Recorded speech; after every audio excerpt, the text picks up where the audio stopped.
Merhaba arkadaşlar, örgü kanalıma hoş geldiniz. Kız çocuklarımız için hem güzel hem de kolay tığ işi çiçekli bir elbise yaptım. Bugün bu elbise anlatımını sizlerle paylaşmak istiyorum. Bakın arkadaşlar, bu şekilde çiçeklerle süslediğim bir elbise. Arkadan düğmeli yaptım elbiseyi, bebeğe giydirip çıkarması kolay. Bakın yaka örgüsünü de çiçeklerle yaptım. Çok güzel oldu. Elbise örgüsüne yakadan zincir yaparak başlıyoruz. Ben bugün bu elbise anlatımını 3-6 ay arası bebek ölçüsüne göre yapıyorum. Siz aynı elbiseyi yeni doğan bebek için yapabilirsiniz. 1, 2, 3, 4, 5 yaş her yaş çocuklarınıza yapabilirsiniz. Bu elbise 1 aylık bebeğe de olur arkadaşlar. 1 aylık bebek de çok rahat kullanır. Yeni doğan bebek için yapmak istiyorsanız yine bu başlama sayısını aynı sayıda başlayabilirsiniz. Yakada yaptığım bu arttırma sırasını bir sıra eksik yaparsanız yeni doğan bebek için olur. Başlama zincirini aynı sayıda başlayıp bu arttırma sırasını benim yaptığımdan bir sıra fazla yaparsanız 6-12 ay arası bebekleriniz için olur. Bu arttırma sırasını 2 sıra fazla yaparsanız 1-2 yaş arası çocuklarınız için olur. Bu yakanın biraz açık olmasını istiyorsanız siz bunu 8 zincir fazla başlayabilirsiniz. Ön ve kollara ikişer trabzan, arka bölüme de birer trabzan fazla yaparsanız daha geniş bir yaka olur. 1-2 yaş için olur arkadaşlar. 2-3 yaş çocuklar için de aynı şekilde 8 veya 10 zincir fazla başlayabilirsiniz. Bu arttırma sırasını 2 sıra fazla yaparsanız 2-3 sıra 2-3 yaş arası çocuklarınız için olur. 2 sıra fazla yaparsanız 1 yaş çocuklarınız için olur. Bakın model çok kolay. Herkesin yapabileceği bir model. Etek ucunda çiçek çalışması yaptım. Bakın çok güzel oldu. Sümbül çiçekleri oldu arkadaşlar bakın. Buna takım yapmak isterseniz yine aynı model şapka yaptım. Bakın bebek şapkası.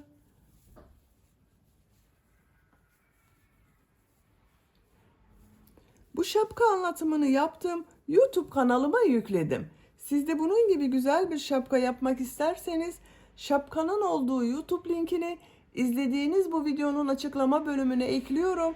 Siz o link üzerine tıklarsanız bunun gibi güzel bir şapka yaparak takım oluşturabilirsiniz. Biz bugün bu güzel elbise örgüsünü yapacağız. İplik olarak beyaz renk iplik ben bunu kullandım. 100 gram iplikte 240 metre var. Bir yumak ip bitti arkadaşlar. Bakın bu iplik kaldı. Renkli iplik olarak da bu renk iplik kullandım. Siz tercihinize göre bu elbiseyi her marka iplik ve renkleri kullanarak yapabilirsiniz. Her renk iplik ile çok güzel oluyor. Tığ olarak 5 numara 3 milimetre tığ kullandım. Elim çok sıkı değil. Benim yaptığım bebek örgüleri yumuşak oluyor. Sizin eliniz sıkıysa 3,5-4 milimetre tığ kullanırsanız çok daha güzel olur. Düğmeyi söyledim zaten. Bakın burada bir adet düğme kullandım. Siz bu düğme yerine buraya zincirlerle ip kordon yaparak o şekilde kullanabilirsiniz. Ben düğme kullanmayı tercih ettim. Ölçülerini videonun sonunda ölçüyorum. Oraya bakabilirsiniz. İplik tığ hazırlayalım. Hep birlikte bu güzel elbise örgüsüne başlayalım. Örgü kanalıma abone değilseniz abone olmayı unutmayın lütfen. Hepinize kolay gelsin. İyi çalışmalar.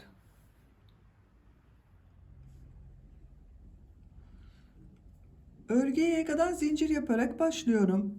İlk ilmeği ben bu şekilde yapıyorum. Size nasıl kolay geliyorsa ilk ilmeği öyle yapabilirsiniz. Zincirleri yapmaya başlıyorum. Çok sıkı zincirler yapmıyorum. 79 zincir yapalım. 79 zincir yaptım. Bu 79 zincirin kaç santimetre olduğunu ölçüyorum.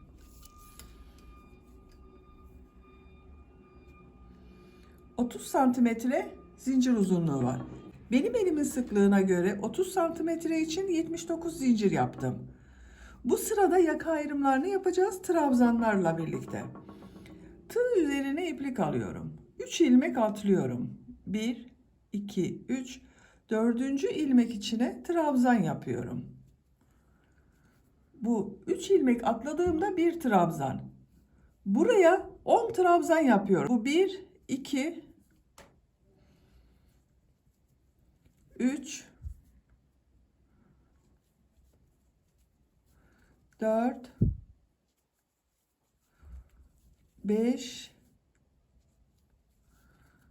6, 7, 8, 9, 10. 10 trabzanı yaptım. 2 zincir yapıyorum. Kol bölümü için 18 trabzan yapıyorum. 1, 2,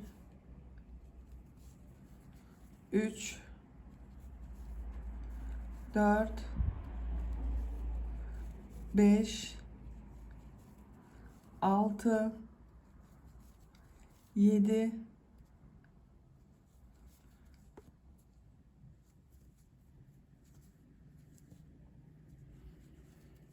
8, 9,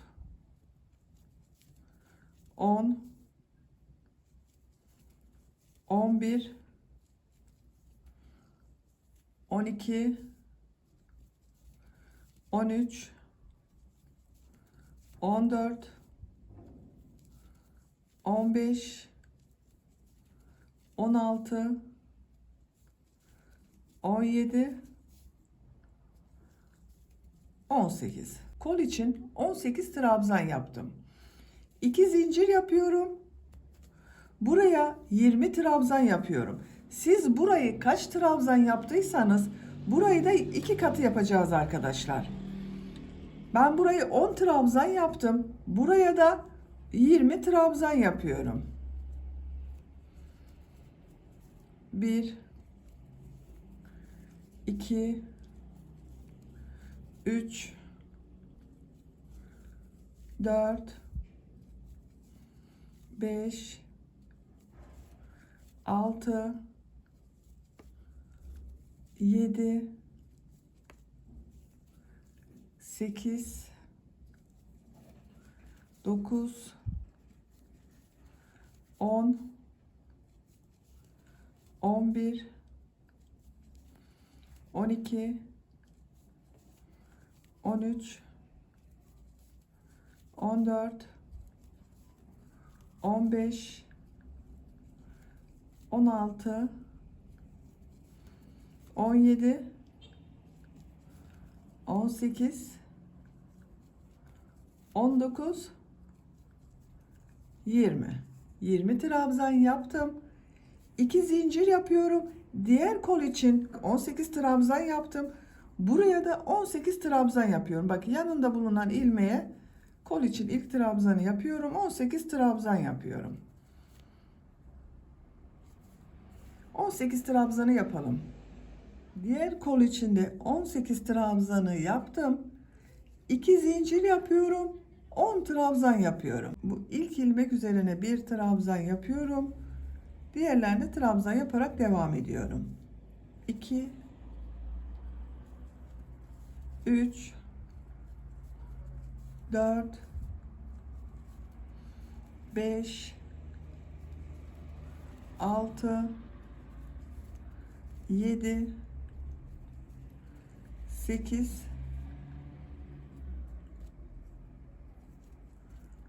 9, 10. 10 trabzan yaptım. Yaka ayrımlarını yaptık arkadaşlar. 10 trabzan yaptım kollar için. 18 trabzan yaptım. Buraya da bunun ikisinin toplamı 20 trabzan yaptım. İkinci sıradayız. İkinci sırada yine trabzanlar yapacağız. Bu arttırma yerlerinde bir trabzan, iki zincir, bir trabzan yapacağız. Bir zincir yapıyorum, örgüyü çeviriyorum.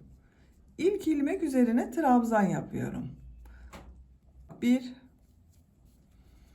2, 3,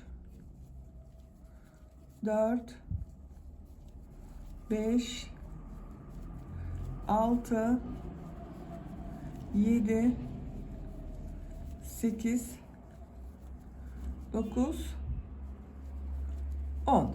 Bu 2 zincir yaptığım yere geldim. Buraya bir trabzan, 2 zincir, bir trabzan yapıyorum. Bak, bir trabzan yaptım. 2 zincir yapıyorum. Aynı 2 zincir üzerine bir trabzan daha yapıyorum. Bir trabzan, 2 zincir, bir trabzan oldu. Kol bölümünde bulunan ilmekler üzerine trabzan yaparak devam ediyorum.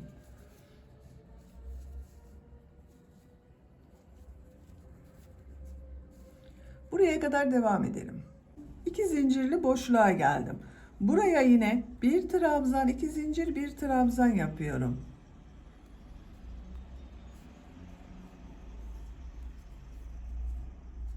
Diğer ilmeklere birer defa trabzan yapıyorum.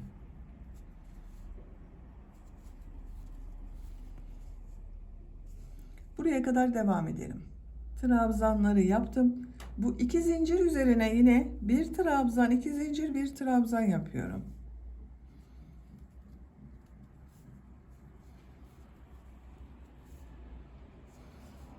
Diğer ilmeklere trabzan yaparak devam ediyorum.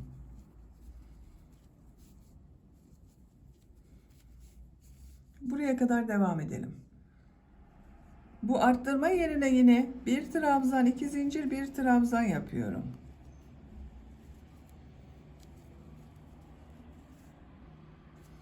Diğer ilmeklere trabzan yaparak devam ediyorum.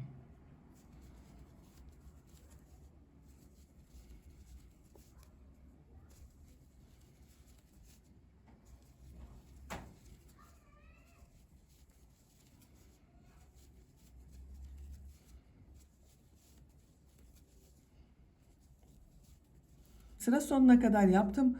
Burada 3 ilmek atlayarak yaptığım bir trabzan vardı. Bu son zincir üzerine bir trabzan yapıyorum. Burada da yine 2, 4, 6, 8, 10, 11 trabzan oldu. Sıra başında 11 trabzan oldu. 10 trabzan yaptık, bir arttırma yaptık. Burada da 11 trabzan oldu. Bakın arkadaşlar, yakanın şekli böyle. Arttırmalar artık bu bir trabzan, 2 zincir, bir trabzan şeklinde devam edecek. Üçüncü sıradayım. Bir zincir yapıyorum, örgüyü çeviriyorum. İlk ilmek üzerine trabzan yapıyorum. Diğer ilmekleri de trabzan yaparak devam ediyorum. Buraya kadar devam edelim.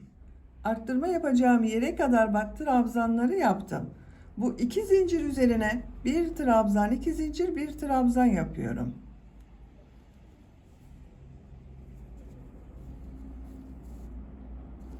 Diğer ilmeklere trabzan yaparak devam ediyorum. Bakın arkadaşlar, burada yine bir trabzan, 2 zincir, bir trabzan yaptım. Trabzanlar yaparak devam edelim. Burada ve burada yine bir trabzan, 2 zincir, bir trabzan yapalım. Sıra sonuna kadar tamamlayalım. Sıra sonuna kadar tamamladım. Arttırma yerlerinde bir trabzan, 2 zincir, bir trabzan yaptım. Diğer ilmeklere birer defa trabzan yaptım. Yakanın şekli böyle.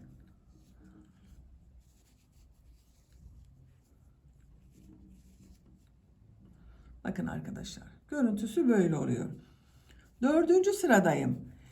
Bir zincir yapıyorum, örgüyü çeviriyorum. İlk ilmek üzerine trabzan yapıyorum. Diğer ilmeklere de birer defa trabzan yapıyorum.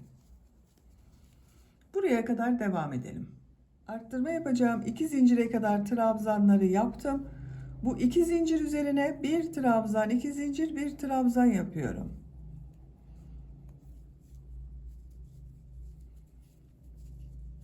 Diğer ilmeklere birer defa trabzan yapıyorum. Bakın. Yakanın şekli artık bu şekilde devam edecek arkadaşlar. Arttırma yerlerinde bir trabzan, 2 zincir, bir trabzan yapalım. Diğer ilmeklere birer defa trabzan yapalım. Yapacak olduğunuz çocuğun büyüklüğüne göre bu yaka sırasını her sırada arttırmalar yaparak 8, 9, 10, 11, 12 sıra olarak istediğiniz ölçüye kadar tamamlayalım gelelim. Yaka örgüsünü bu 4 yerden bir trabzan, 2 zincir, bir trabzan arttırmalar yaparak 9 sıra olarak tamamladım. Sayıyorum: 1, 2, 3, 4, 5, 6, 7, 8, 9. Santimetre olarak ölçüyorum. 9 santimetre yükseklik var. Benim ölçüme göre bu 9 santimetre yeterli arkadaşlar. Siz biraz büyük olsun istiyorsanız bunu 10-11 sıra olarak devam edebilirsiniz. Arttırmalara devam edebilirsiniz. Şu şekilde de görelim. Bakın yakanın görüntüsü böyle oldu.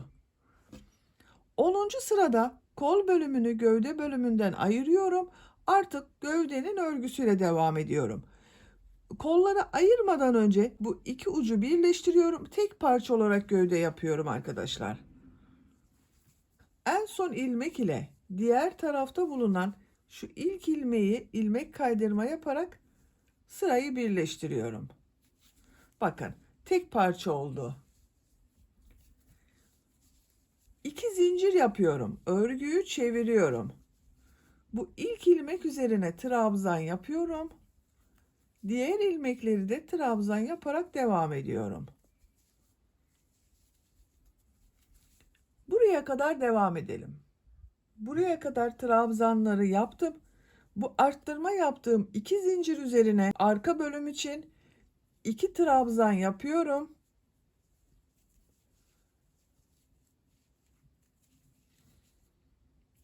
Kol altı yapmak için 3 zincir yapıyorum. Çok sıkı zincir yapmıyorum. 3 zincir yaptım.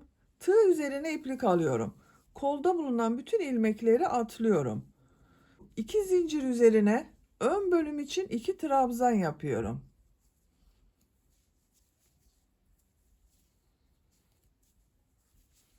Bu 3 zincir ile ön ve arka bölümü birleştirdik. Kol altı yaptık buraya. Diğer ilmekler üzerine birer defa trabzan yapıyorum.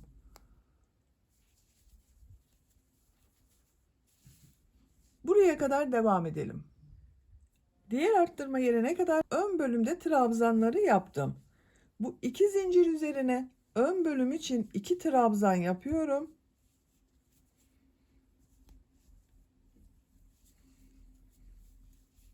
Kol altı için 3 zincir yapıyorum.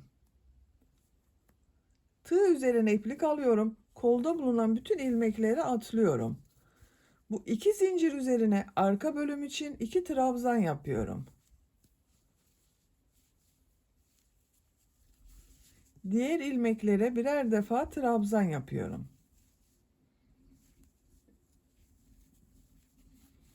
Diğer kol altında buraya yaptım. Bu sıra sonuna kadar devam edelim. Sıra sonuna kadar trabzanları yaptım. Son ilmek ile bu ilk ilmeği ilmek kaydırma yaparak sırayı birleştiriyorum. Bakın arkadaşlar bu şekilde oldu. Görüntüsüne bakalım. Bakın. Kol altları için üçer zincir yaptım. Ön ve arka bölümü birleştirdim. Bir sıra daha beyaz renk iplik ile trabzan sırası yapıyorum. 2 zincir yapıyorum. Örgüyü çeviriyorum. İlk ilmek üzerine trabzan yapıyorum. Bu sırada her ilmek üzerine birer defa trabzan yapıyoruz. Bu 3 zincir yaptığımız yere kadar devam edelim. 3 zincir yaptığım yere kadar trabzanları yaptım. Burada zincirler üzerine de trabzan yapıyorum. Bak çok sıkı yapmayalım diye onun için söyledim arkadaşlar. Trabzan yapması kolay olsun diye. 1 2 3 Diğer ilmeklere birer defa trabzan yapıyorum. Buraya kadar devam edelim. Zincir yaptığım yere kadar trabzanları yaptım. Bu zincirler üzerine de birer defa trabzan yapıyorum.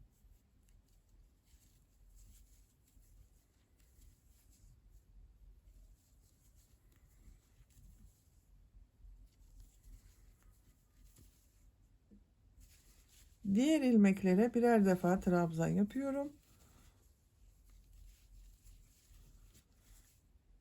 Sıra sonuna kadar devam edelim. Sıra sonuna kadar tamamladım. Son ilmek ile ilk ilmeği ilmek kaydırma yaparak sırayı birleştiriyorum. Bakın. Bu sırada bir sıra trabzan sırası yaptım. Görüntü böyle oldu. Bu sıradan itibaren model bölümüne başlıyorum. 2 zincir zincir yapıyorum. Tığ üzerine iplik alıyorum. Bu ilk ilmek içerisine 2 trabzan yapıyorum.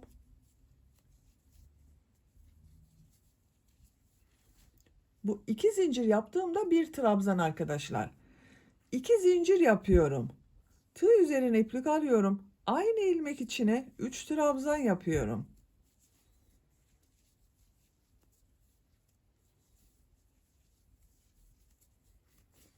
Üç trabzan, 2 zincir, 3 trabzan oldu. Tığ üzerine iplik alıyorum. Bir ilmek atlıyorum. İkinci ilmek içine bir trabzan yapıyorum. Tığ üzerine iplik alıyorum. Bir ilmek atlıyorum. İkinci ilmek içine 3 trabzan, 2 zincir, 3 trabzan yapıyorum.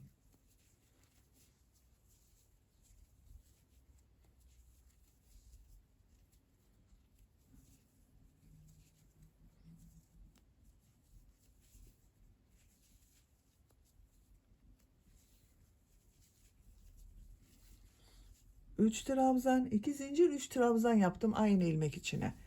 Tığ üzerine iplik alıyorum. Bir ilmek atlıyorum. İkinci ilmek içine bir trabzan yapıyorum. Tığ üzerine iplik alıyorum. Bir ilmek atlıyorum. İkinci ilmek içine 3 trabzan, 2 zincir, 3 trabzan yapıyorum.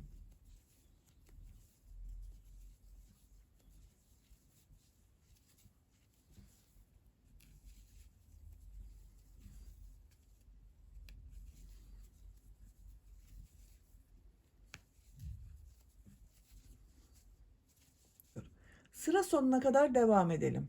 Sıra sonuna kadar tamamladım. Sıra başında model ile başladım. Sıra sonunda bir trabzan ile bitirdim arkadaşlar. Bunun birbirini tamamlaması gerekiyor. Onun için bak bu şekilde yaptım. Model sırasının denk gelmesi için kol altı yaptığım burada bir ilmek atlamadım. Bir trabzandan sonra ikinci ilmeğe model yaptım. Burası denk gelsin diye. Siz de buna göre ayarlama yapabilirsiniz. Son ilmek ile ilk ilmeği ilmek kaydırma yaparak sırayı birleştiriyorum. Bakın bu sırada model yerleştirmesini yaptım. Görüntü böyle oldu. İkinci model sırasındayım. İlmek kaydırma yaparak bu iki zincirli boşluğa geçiyorum. Bu ilmeğe tığ takıyorum. İlmek kaydırma yapıyorum.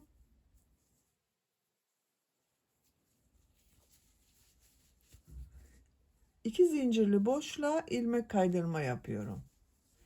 İki zincir yapıyorum. Tığ üzerine iplik alıyorum.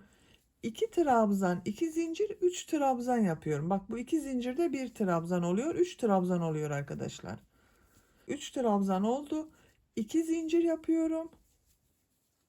3 trabzan yapıyorum.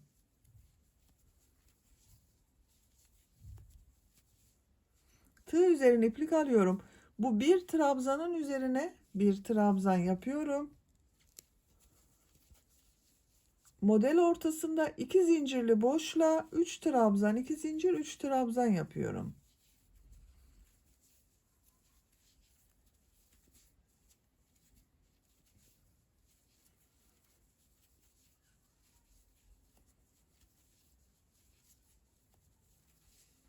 Üç trabzan, 2 zincir, 3 trabzan yaptım. Tığ üzerine iplik alıyorum. Bu bir trabzanın üzerine bir trabzan yapıyorum.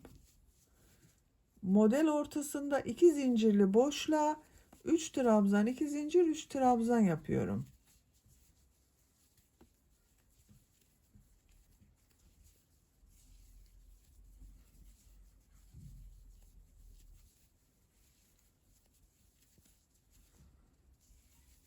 Bir trabzan üzerine de bir trabzan yapıyorum. Bakın. Model bu şekilde devam ediyor. Sıra sonuna kadar devam edelim.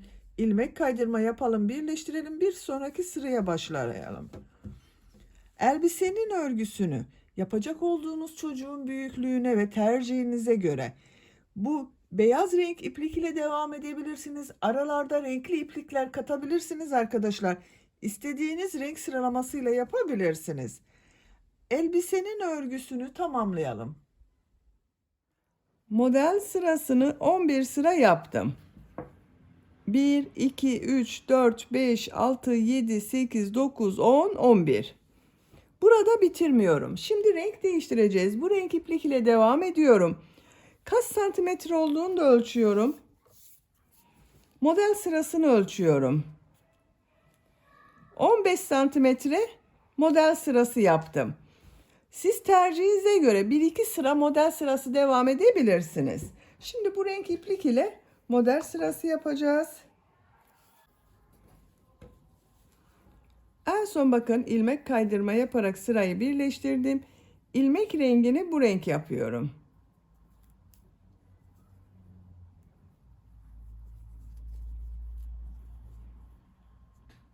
3 zincir yapıyorum. Model ortasına 3 trabzan, 2 zincir, 3 trabzan yapıyorum. Beyaz renkli ipliği kesmiyorum arkadaşlar. Bir sonraki sırada beyaz renkli iplik ile devam ediyorum. 2 zincir yapıyorum. 3 trabzan yapıyorum. Trabzan üzerine trabzan yapıyorum. Model üzerine 3 trabzan, 2 zincir, 3 trabzan yapıyorum. Burada sadece renk değiştirdik arkadaşlar. Aynı modeli devam ediyoruz.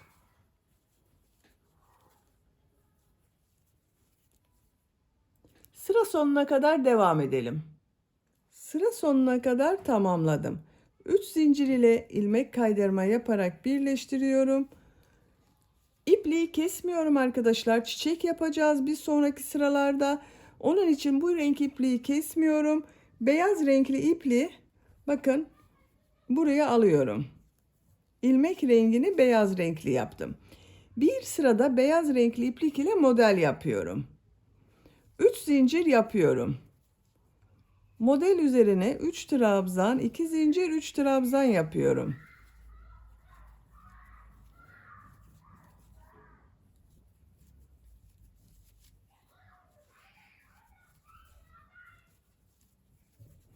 Trabzan yapıyorum.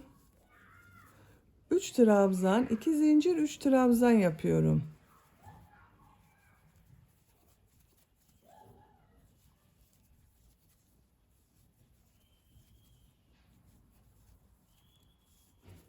Aynı model devam ediyoruz. Sıra sonuna kadar devam edelim. Sıra sonuna kadar tamamladım.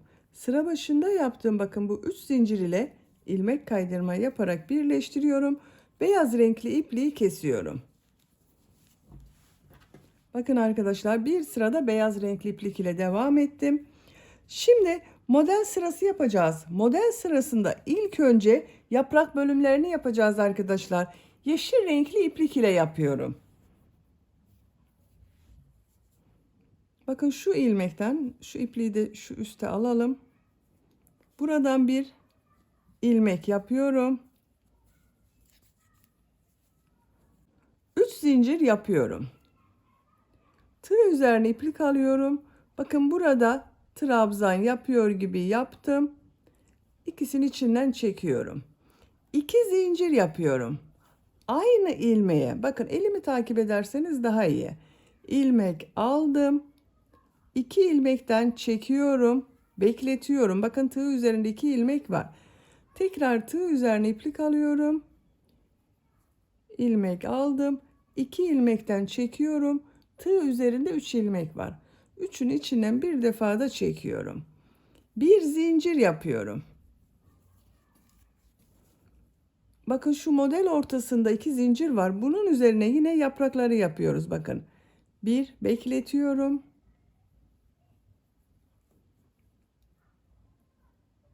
Üçünü içinden çekiyorum. 2 zincir yapıyorum.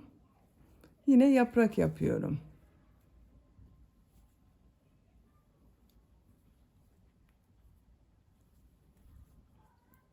Bir zincir yapıyorum. Bu bir trabzan ilmeği var bakın. Bunun üzerine yine yaprakları yapıyorum.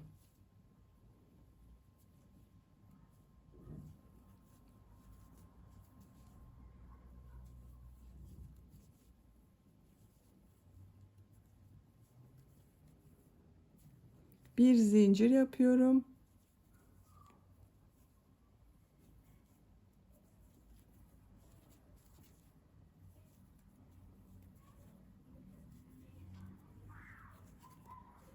Bakın hem bu model üzerine hem de bu bir trabzan üzerine model yapmak için yaprakları yapıyoruz arkadaşlar. Sıra sonuna kadar devam edelim. Sıra sonuna kadar tamamladım. Bakın son model üzerine de yine yaprak bölümünü yaptım. Bir zincir yapıyorum. İlk yaptığım bu model ile ilmek kaydırma yaparak birleştiriyorum. İpliği kesiyorum. Bakın arkadaşlar, yeşil renkli iplik ile çiçek yapacağımız yaprakları oluşturduk. Bu sırada bu yaprakların ortasına bakın, bu iki zincir yaptığımız boşluklara çiçekler yapacağız. Bu renk iplikle. Bakın bu renk ipliği ben burada bekletiyorum. Siz kestiyseniz oradan başlayabilirsiniz.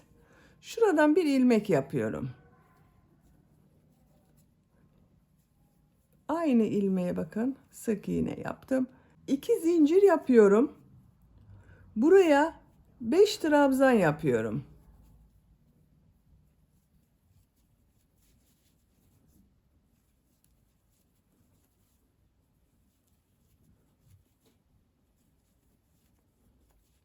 Beş trabzan yaptım. Tığı bakın ilmekten çıkarıyorum. İlk yaptığım trabzan üzerinde bir ilmek var. Buna tığı takıyorum. İlmeği içinden çekiyorum. 3 zincir yapıyorum. Bakın şurada bulunan boşluğa sık iğne yapıyorum. 3 zincir yapıyorum.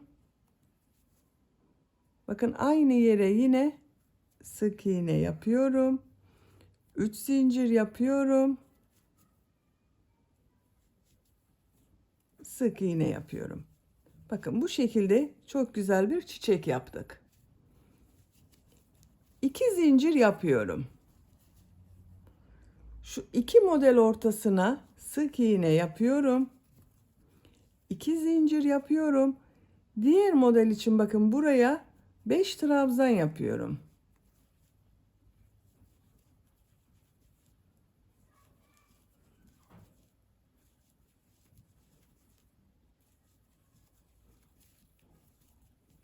Beş trabzan yaptım. Şu ilk ilmeğe tığ takıyorum. İlmeği çekiyorum. 3 zincir yapıyorum. Bakın bu üzerinde bir boşluk oluştu arkadaşlar. Bakın şuraya sık iğne yapıyorum. 3 zincir yapıyorum.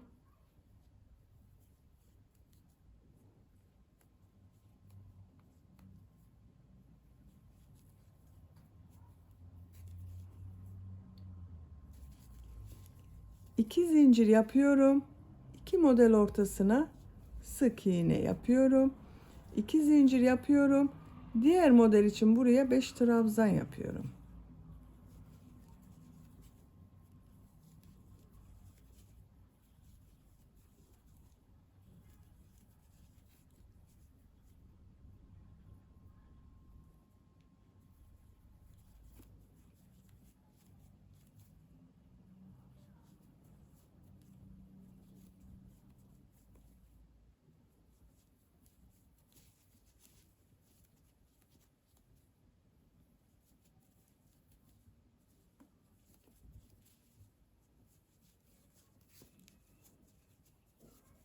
Bakın çiçeklerimiz bu şekilde görünüyor. Sıra sonuna kadar devam edelim. Sıra sonuna kadar tamamladım. 2 zincir yapıyorum. İlk yaptığım bu ilmek ile ilmek kaydırma yaparak birleştiriyorum. İpliği kesiyorum. Bakın arkadaşlar, etek ucunda bu şekilde güzel çiçekler yaptık. Sümbül çiçekler yaptık. Çok güzel oldu.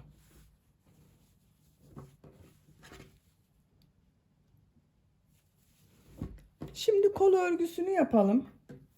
Bu renk iplik ile devam ediyorum.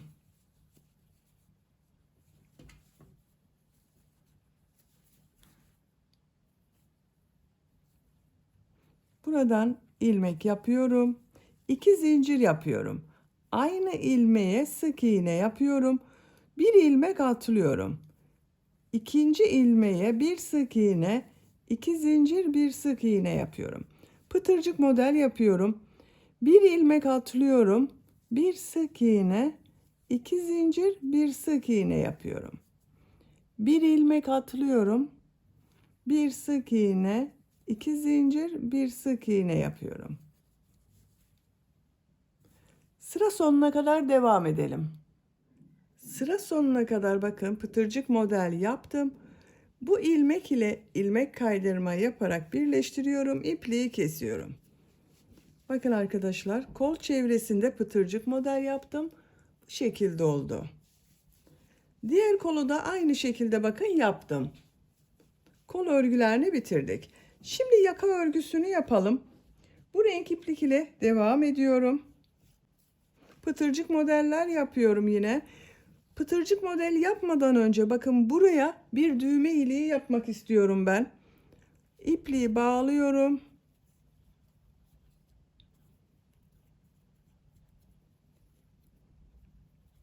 Buradan bir ilmek yapıyorum. Düğme iliği için 7 zincir yapıyorum.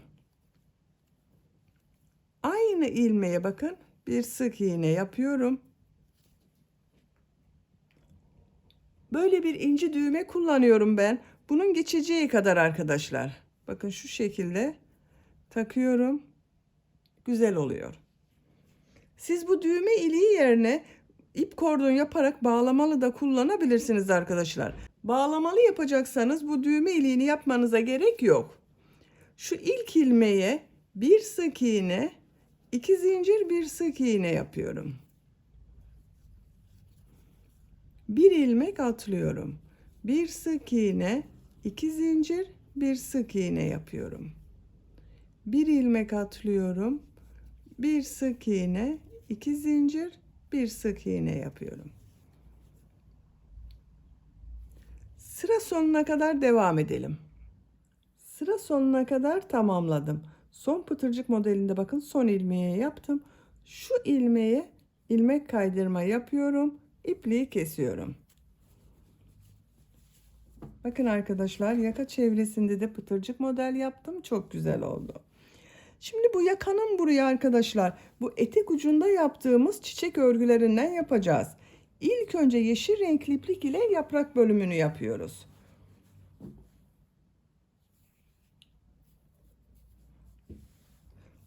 Bakın şu şekilde yapıyorum. Düzgün görüneceği için bu şekilde yapıyorum. Şu ilk ilmeğe bakın. Şurada görünen şu ilmek. İpliği bağlıyorum.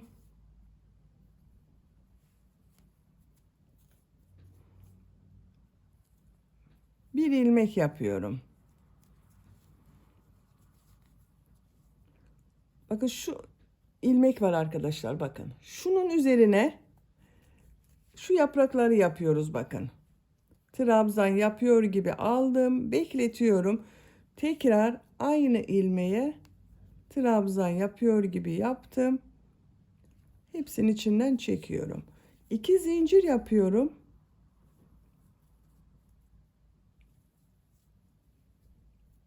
Yine yaprak yapıyorum. Bir zincir yapıyorum. 1 2 3 ilmek atlıyorum. Bakın şu ilmeğe yine yaprak yapıyorum.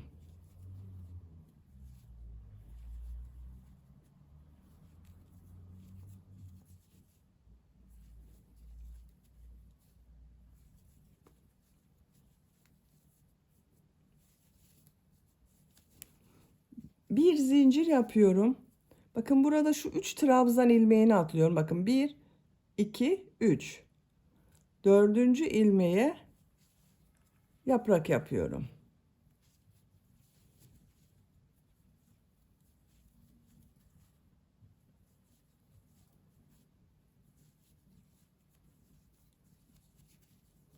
Bakın görüntüsü bu şekilde olacak. Şu ilmeklere yapıyoruz arkadaşlar. Bakın şurada şu görünen ilmekler. Arada 3 ilmek atlıyorum. 3 trabzan atlıyorum. Sonra şu ilmeğe yaprak yapıyoruz. Sıra sonuna kadar devam edelim. Sıra sonuna kadar tamamladım. Bakın son yaprağı da buraya yaptım. Şu bir ilmeği atlıyorum.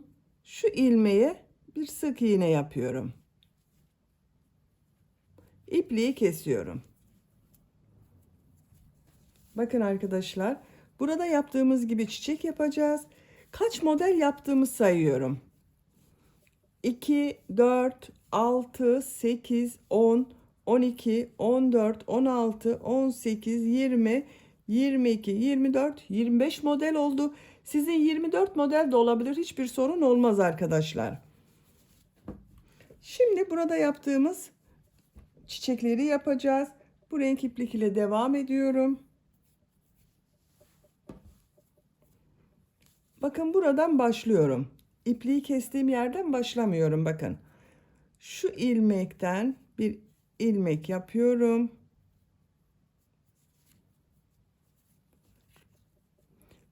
Bir zincir yapıyorum. Şu bakın 2 yaprak ortasına 5 trabzan yapıyorum.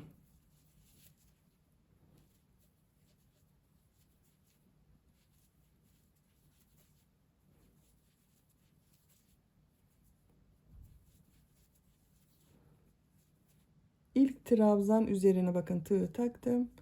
İçinden çekiyorum. 3 zincir yapıyorum. Sık iğne, 3 zincir yapıyorum. Sık iğne, 3 zincir yapıyorum. Sık iğne. İlk çiçeği yaptık. 2 zincir yapıyorum. 2 model ortasına sık iğne yapıyorum. 2 zincir yapıyorum. Diğer modele de çiçeği yapıyoruz yine. Burada yaptığımız çiçeğin aynısı oluyor arkadaşlar. Sıra sonuna kadar devam edelim.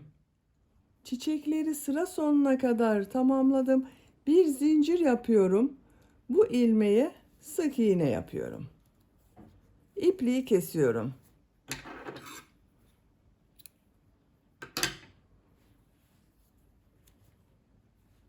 Bakın arkadaşlar, yaka bölümünde çiçekleri yaptık.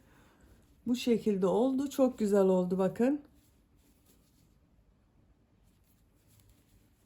Buraya düğme dikerek kullanabiliriz artık. Elbise örgüsünü bitirdim. Bakın çok güzel oldu.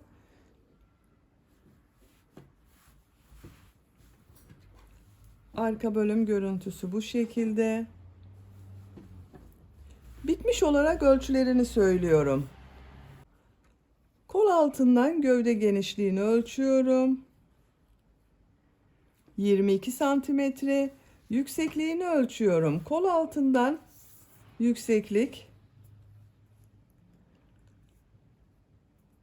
21 santimetre. Omuzdan tam yüksekliğini ölçüyorum. 33 santimetre.